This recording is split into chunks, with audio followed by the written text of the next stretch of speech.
श्रीराम राम रामेति रमे रामे मनोरमे सहस्रनाम तत्तुल्यं रामनामवरानने रामाय रामभद्राय रामचन्द्राय वेदसे रघुनाथाय नाथाय सीताय पतये नमः।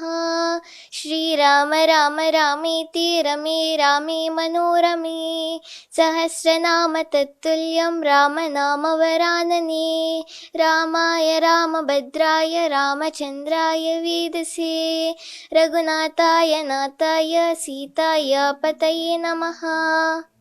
ಈ ಒಂದು ಶ್ಲೋಕ ಪ್ರಾಕ್ಟೀಸ್ ಮಾಡೋಕ್ಕೆ ಇಷ್ಟು ಫ್ಲೂಯೆಂಟ್ ಆಗಿ ಇಷ್ಟು ಸ್ಪಷ್ಟವಾಗಿ ಒಂದು ಪ್ರಾಕ್ಟೀಸ್ ಮಾಡೋಕ್ಕೆ ಎಷ್ಟು ದಿನ ಟೈಮ್ ತಗೊಳ್ತು? ನನಗೆ 10 days ಟೈಮ್ ತಗೊಂಡೆ. ಪ್ರತಿದಿನ 1 ಅವರ್ ಸ್ಪೆಂಡ್ ಮಾಡ್ತೀನಿ ಇದ್ರ ಮೇಲೆ. ಓಕೆ, ಈ ಒಂದು ರಾಮ ಶ್ಲೋಕಗಳನ್ನ ಪಠನೆ ಮಾಡಬೇಕಾದ್ರೆ ಏನು ಅನ್ನಿಸ್ತು? ಒಂದು ರಾಮಗಳನ್ನ ಶ್ಲೋಕಗಳು ಹೇಳ್ಕೋಬೇಕಾದ್ರೆ, ಮತ್ತು ಈಗ ಅಯೋಧ್ಯೆ ಕೂಡ ನಡೀತಿದೆ, ಅಯೋಧ್ಯೆಯಲ್ಲಿ ಬಾಲರಾಮನ ಪ್ರತಿಷ್ಠಾಪನೆ ಆಗ್ತಿದೆ, ಈ ಟೈಮಲ್ಲಿ ರಾಮನ ಶ್ಲೋಕಗಳನ್ನ ಪಠನೆ ಮಾಡಿದ್ದೀರಾ, ಹೇಗೆ ಅನ್ನಿಸ್ತಿದೆ? ತುಂಬ ಖುಷಿ ಆಗ್ತಾ ಇದೆ. ತುಂಬ ಖುಷಿ ಆಗ್ತಾ ಇದೆ.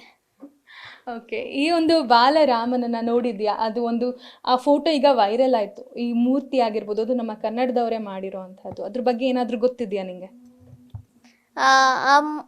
ಆ ಮೂರ್ತಿ ಅಂದರೆ ತುಂಬ ಮುದ್ದಾಗಿದೆ. ಅದು ಆ ಮೂರ್ತಿ ಎಲ್ಲ 10 ವಿಷ್ಣುವಿನ ರೂಪ ಅವತಾರಗಳು ತುಂಬ ಮುದ್ದಾಗಿ ಕಾಣಿಸ್ತಾ ಇದೆ.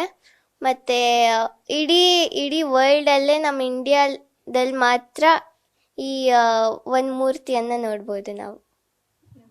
ಈಗ ಓವರಾಲ್ ಈ ಒಂದು ಪ್ರತಿಭೆಗೆ ನಿಮ್ಮ ಪೋಷಕರು ಮತ್ತು ಶಿಕ್ಷಕರು ನೀಡುವಂತಹ ಪ್ರೋತ್ಸಾಹ ಯಾವ ರೀತಿ ಇರುತ್ತೆ?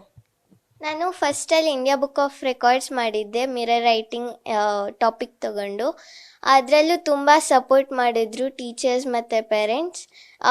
ಈ ಏಷ್ಯಾ ಬುಕ್ ಆಫ್ ರೆಕಾರ್ಡ್ಸ್ ಮಾಡುವಾಗ ಸಹ ಅಚೀವ್ ಮಾಡಿದ್ದೀನಿ. ಆಗ ಸಹ ತುಂಬ ಸಪೋರ್ಟ್ ಮಾಡಿದ್ದಾರೆ. ನೆಕ್ಸ್ಟ್ ಗಿನ್ನೀಸಿಗೆ ಹೋಗ್ತೀನಿ.